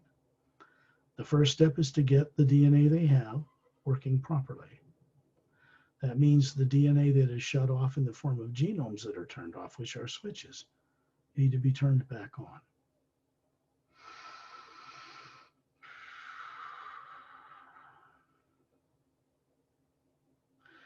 Whoever's on this journey, this is the Xantronomist couple. They have names, but I'm not going to say them here.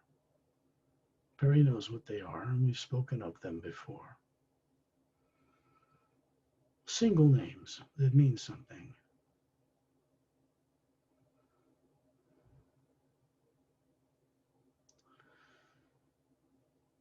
They're going to speak with each of you telepathically. It'll be sounding just like they're talking to you with vocal cords, but their lips will not move, and you will hear it. You'll hear this in the 36-year-old body that looks just like you, and you'll hear it in the white core of your being, the real you, hovering above it.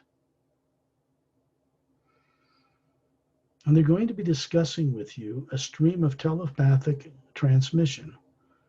And they're going to help you understand how you once knew the correct view of your DNA in human forms, and that you once knew you were not a body. It's the first thing that they will impart to all of you. We're not going on a journey to the high worlds this time. We're staying above the atmosphere of Earth in the one energy that is also in the highest realm. And this is to get grounded in being able to function outside of a physical body while you are aware and the body is asleep on Earth.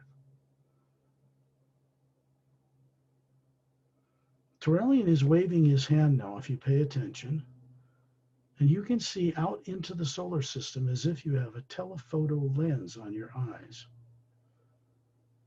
And you can see us zooming past the planet Mars, red, and Jupiter into Saturn. And we're going to cross between Mars and Jupiter, you're going to see the asteroid field. It is a bunch of rocks and boulders that circle in the orbit of a planet between these two worlds in our solar system. It was a world that was blown up or blown apart from the core outward a long time ago. And we're going to focus in on one particular thing that is now manifest and floating in our solar system. It is a massive golden-sided pyramid with what appears to be a quartz cap. And it is hovering stationary in space between two stable asteroids in the asteroid field. And it is pulsing out waves of energy. It is turned on. It is not made of physical plane matter, and yet it's detectable. There isn't any kind of weapon or any kind of power that can do anything to it, because it's not nuclear in nature. And it is connected to 3 pyramids that are now on Earth. 2 at the bottom of Earth's deepest oceans, also turned on, and 1 inside a hollowed out interior of a mountain in the Himalayas. And they're connected to this one pyramid in the asteroid field. And then you're going to find yourself hovering above the Milky Way galaxy. That's right, out in the void of space, which is a white golden light now, not black. And you're going to look down on the core, the galactic center of the massive number of stars near that galactic core. And you're going to zoom down until you start looking between 2 stars, 2 big blue-white giant stars. And right between the middle of them, you're going to see a golden pyramid floating in space. And then you see them floating between all the stars of our galaxy now. What are they and what do they do? They are benevolent in nature and not meant to destroy or harm anyone. But the energy that moves through them only works one way. And they are moving in one direction. Earth is in the middle of that transmission, fortunately. Now you're hovering above the planet Earth around Turalyon again as kind of a guide. He's holding a focus, a consistent energy that is not of any negative nature, so that we can get used to it, emulate it, and eventually have it turned on full awareness within our own being. This is why he does what he does. Higher beings like the Seres and the silent mentors who run the mechanics of creation teach by example, by direct experience. They're not going to get out a blackboard and draw formulas for you. The core of your being is capable of comprehending complex formulas in mathematics, physics, science, health, genetics, everything.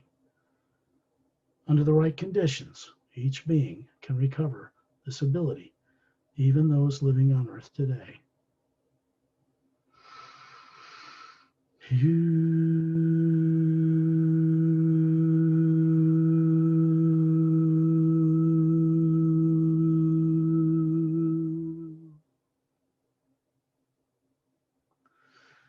When you look at the Earth now, I'm going to show you something about the nature of the physical reality you live in. Some people have heard of quantum physics. Some people have heard of parallel dimensions.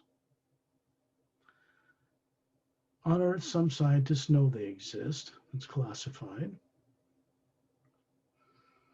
They work in this simple way.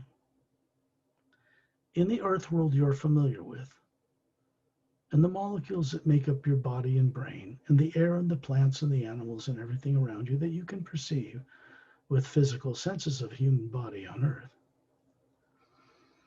vibrate all at the same molecular time rate. So do all the galaxies you can see through the Hubble telescope or detect in radio astronomical equipment. Combine them together, you get a truer picture of the beauty of galaxies and nebula and all of that, because you're gathering frequencies that go beyond human sight, infrared, ultraviolet, X-ray, gamma rays, and all that kind of thing, and beyond those. In a parallel dimension, remember I mentioned there's 144 parallel dimensions in the physical universe alone before we go across a void into what's called the astral reality, the next major division of the multiverse. In a higher parallel dimension, which is done accessed by raising the molecular time rate, say, of a craft you're in, or you as an atma, or both, the molecules vibrate at a slightly faster time rate. So, like two stars in space are so far apart, they never really collide, except under unusual conditions. Two atoms do not either. It's like layers within layers, all being supported by one conscious, omnipresent living energy field, the one power from the source, of which each one of us as individuals are comprised, by the way.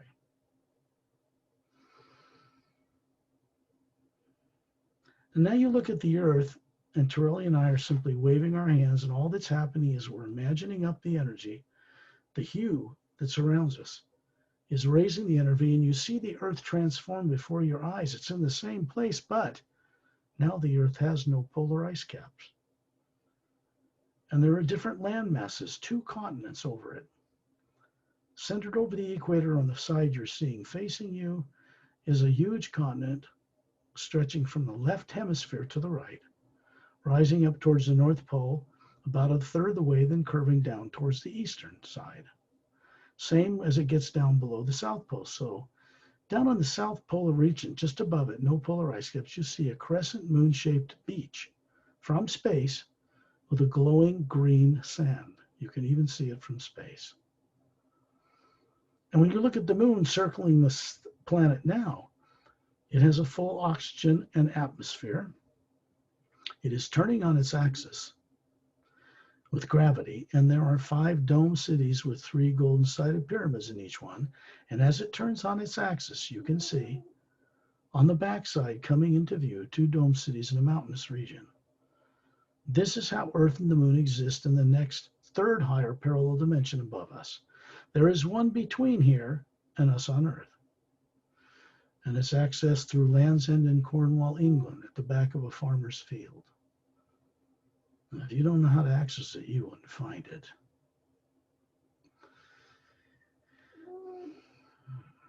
That has different characteristics than the Earth you know. This world that you're looking at with this continent with no polar ice caps, that is Lemuria, known as Mu. And this continent on the Earth you're familiar with was destroyed when the poles flipped on Earth 100,000 years ago, as they had been doing cyclically for some time. In this reality, the poles never flip.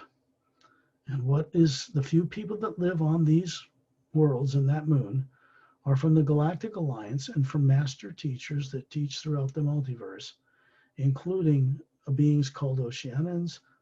Several Ceres come here, and other races that are highly evolved technically and evolved as beings. There's no pollution on this world or this moon. It has been here for ages and is being to be used as a prototype for how the Earth will be changed. Why? Because it is not normal for a world to be circled by a moon that does not turn on its axis with no atmosphere and no gravity. It creates imbalances. and the tidal forces of the world, and imbalances human bodies that are mostly made of water. The rule of thumb in creation is, for life like ours, you either have no moon or more than one, turning on their axis. If you think about this and you're a really advanced scientist, you begin to understand the importance of why this is, if you're half awake. So Earth, in the way that it is now, is not always destined to have a moon like this, nor is it destined to be like it is. And this place will be used as a prototype for that change when the time is right. Such beings and such technology do exist. The polar flips of the past for planet Earth that destroyed Lemuria and what was a colony continent, Atlantis or Atla at the time, not the one Edgar Cayce popularized, that was destroyed 35,000 years ago, was an island, volcanic island. This was the original one on the Earth you're familiar with. Recently, the flipping of the poles of the planet have been suspended permanently for the first time, so that we have a chance to cross that threshold into higher evolution. I'm showing you this because once you're aware of it, you cannot forget it, and you won't. Because as a person on Earth, you will all have some destiny in co-creating this into reality for this world. You find yourself hovering in the atmosphere at about 10,000 feet, where you always were as part of your spherical self, looking down through the atmosphere on your body, through the ceiling, and there you are hovering above that body. And you're sending a little white golden thread of wisdom into the pineal gland of the center of the brain, which is turning on certain brain cells in there. And you can see certain teardrops in the different layers of the atma hovering above the body turn on. These are beings, friends of mine, that helped this happen. Kind of a grace, kind of a little boost. Gently, gradually, you find that as you recover awareness of who you are more, your outer life will become more balanced, not the other way around. Then you find yourself hovering above that body, looking at yourself emanating from the white core of your being, a little white golden thread of light down in the pineal gland. It moves through your brain, through your body, and expands outward through the house where you live until it's about 2 miles wide. And it hovers there as a form of protection. Then the energy goes further. It connects to those 3 pyramids I described, to the pyramid in the asteroid field between Mars and Jupiter, to the pyramids between stars, and then it's projected upward through the dimensions. It's like the source breathes out and breathes in. What we're doing is being hected up to the incoming breath that returns to that source. The hue, the first sound, the first missing word, the first pure energy behind all creation. Treat yourself on Earth kindly, be aware, work with the hue in confidence and love. Imagine kind things for yourself in all life. If you find yourself thinking or feeling dread for the present or the future, no matter what's going on Earth, take your attention off of it of free will. Go into the hue till you feel good and uplifted and serene, which it will do, be your experience. And then go about your day. When you're ready, open your eyes.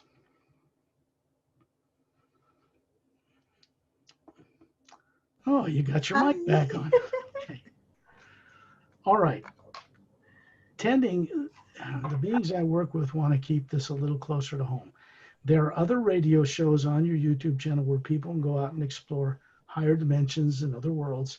They're all there, but it'll take some effort on their part to find them. Yeah. This one deals with... You can check on my playlist as well, Scott.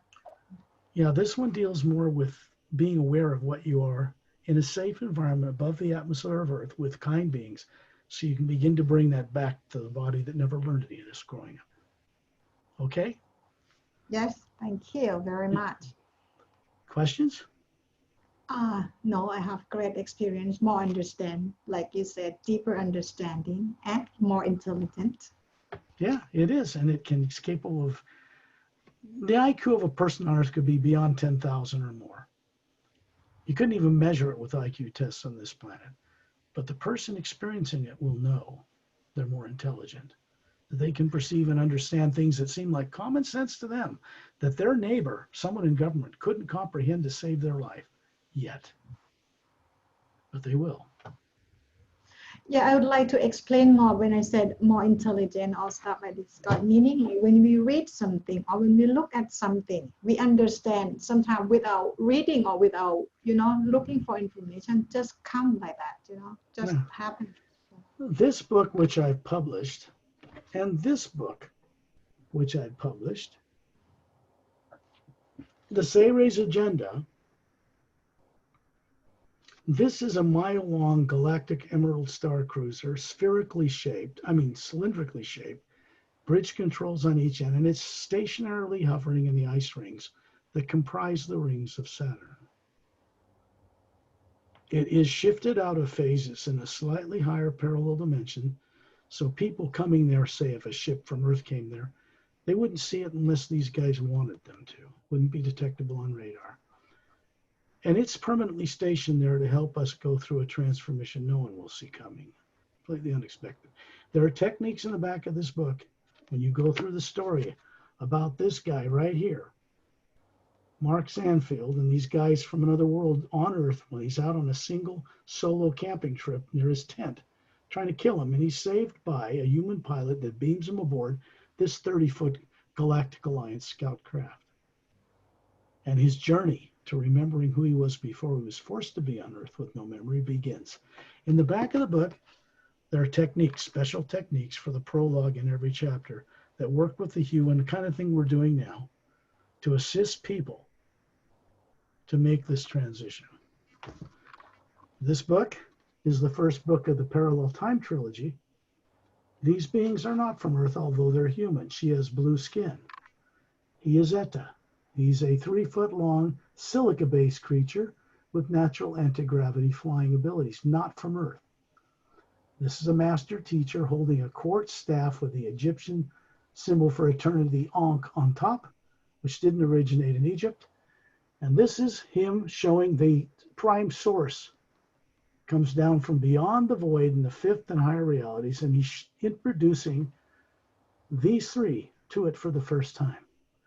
What they don't realize, these three, at this point, this is 100,000 years ago on Earth, is that there's one of these hovering above each of their heads.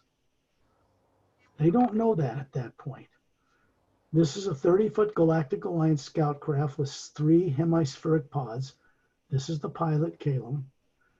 This is after the poles flipped and Lemuria and all the colony continent of Atlantis were destroyed, all but a volcanic island that rose up with other land masses overnight in the Bermuda Triangle area. Remember that back then the poles were opposite of how they are now. So if you want to find out where that place was and what this island came out of it, you have to kind of do this to your thinking.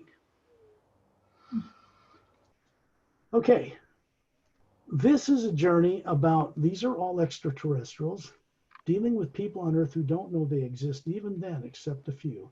This is a master teacher who teaches certain people on Lemuria at the time. New land masses rose up, the ones we're familiar with today. A much later period, 70,000 years later, the island volcanic continent, a little island of Atlantis, sank through the misuse of science. So it helps people get a little further back. This is a human that's quite diabolical. He's holding a stolen crystal, one of 3 that this man's supposed to operate. When any one of these students is prepared, he uses this device to take them to the realm of this by direct experience. That's what this guy wants, by corrupt means. There are 3 of these books written. This is the first one published. There are over 30 illustrations in there, in the book itself, that show characters very well defined. And I want to show you one here. And I want to show you Etta. in particular. If I can find him. I should remember what page he is on, but it slips by me sometimes. It will be important. There we go. Okay. That is Etta. Cute little guy. He's got dexterous hands and feet just like a human, fingers and toes, but his tail glows like bright crystal opal in sunlight. He's silica-based. He's green, pale green, big bulbous blue eyes, and he naturally evolved, as did his race, on a water-covered world, the ability to defy gravity and fly through the air. So now he's a master teacher, but he's not human. So I want to let you all know that if you want to explore more of this history, solar system and galactic history, you can get both books, because the Sayers Agenda explores what's changing out in the universe now, beneficial. The Emerald Doorway explores humans back 100,000 years ago, extraterrestrials, and Earth, Maldek that was destroyed, blown up, and how they end up in present time on Earth. So the two are connected. Okay. That's it. They are both very good books, Scott. I can confirm. So when you go to Perry's YouTube channel and you want to see this replay, she'll probably have it up there by tomorrow or something. I don't know how soon you do it, probably. But anyway, it'll have the website addresses I have so people can explore them to gain a better understanding. Paralleltime.com is the primary website, but I have 3 support websites, and they'll all be listed in the video, so you can click on them and go there. Right, Perry? Yes. I want to thank you for having the courage to do more of these with me. I thank you. Thank you too, and thank for all the audience too. If you think that this video is to benefit all life, so please thumb up, subscribe, okay, and share. Thank you. Thanks, Perry. Wishing you all pleasant dreams and pleasant, unexpected, but uplifting journeys. Thank you, Scott. Bye. Bye.